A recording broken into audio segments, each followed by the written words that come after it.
Hey everyone, today we're talking about where the locals choose to live in Utah County.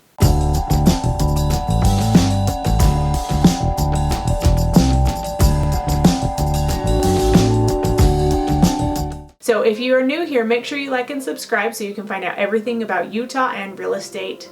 Hi, I'm Becca Summers with Seasons Real Estate, and today we're going to talk about where the locals choose to move when they are picking their new properties.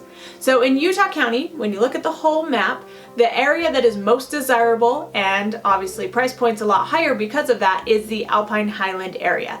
Now there's a lot of opinions about which city is better, and there's a lot of opinions about what type of people are brought to Highland Alpine, but the major selling points for the Highland Alpine area is the big estate lots and the big houses. Because when both of these areas were developed, they were developed as large family estates. So you have big lots and spread out houses and beautiful neighborhoods.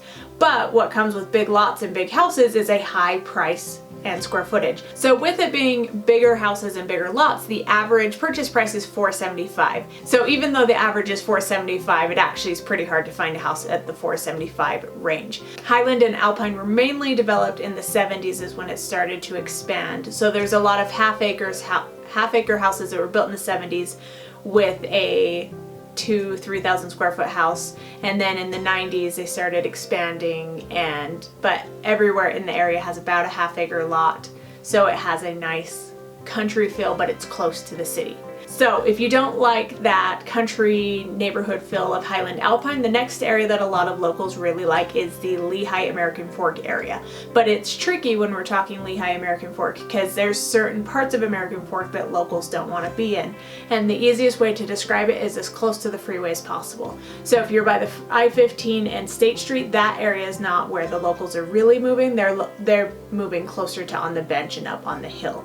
So my husband is from Pleasant Grove, and he says it's the best city in the world, but because of when it was developed, it's actually pretty expensive for what properties are available. So Pleasant Grove is one that if people grew up there, they love it a ton, but I don't get a ton of requests from locals to be in Pleasant Grove. Linden is the next one that a lot of locals really like to be in, especially the higher up on the bench in Linden. So basically everywhere I've described has been up on the bench in Utah County. So the last area that locals really like to move up to is the River Bottoms area and the bench above BYU in Provo. So River Bottoms is literally in the River Bottoms in Provo. As you're driving along University on the west side, there's a community called the River Bottoms, and they are huge, fantastic estates right there that have beautiful wooded lots, fantastic neighborhoods that are spread out and well thought out and designed. So it's a great area that a lot of people like to be. There's a couple areas in Orem up on the bench, Cascade, that a lot of people want to be in as well, but you'll notice there's a trend. Everywhere that all the locals like to be is up on the bench, so you get the view of the valley and the mountains. The one city that people avoid as a local is Cedar Hills, and it's nothing necessarily against Cedar Hills, it's how far away Cedar Hills is from the freeway. Because one major factor about Utah is we have I-15 and that's about it to go north and south, and our east to west is SR 92, but it's not a great belt route to get around. I think in the next 10 to 20 years it could be a full belt route and won't be nearly as hard, but right now getting to Cedar Hills takes a good 20 minutes from I-15, which really adds up to the commute. So another area that a lot of locals avoid is City Center in Eagle Mountain, and that's the exact same thing. It's because it's so far away from the freeway that it takes a ton of time to get there. The big perk of City Center though is you get new construction for a lot more affordable prices.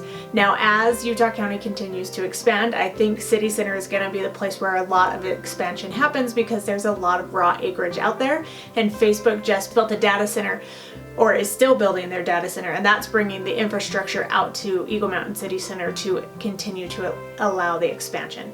And if you are looking to buy in the great state of Utah and want to learn the tips and tricks to buy like a local, reach out. I would love to guide you through that process.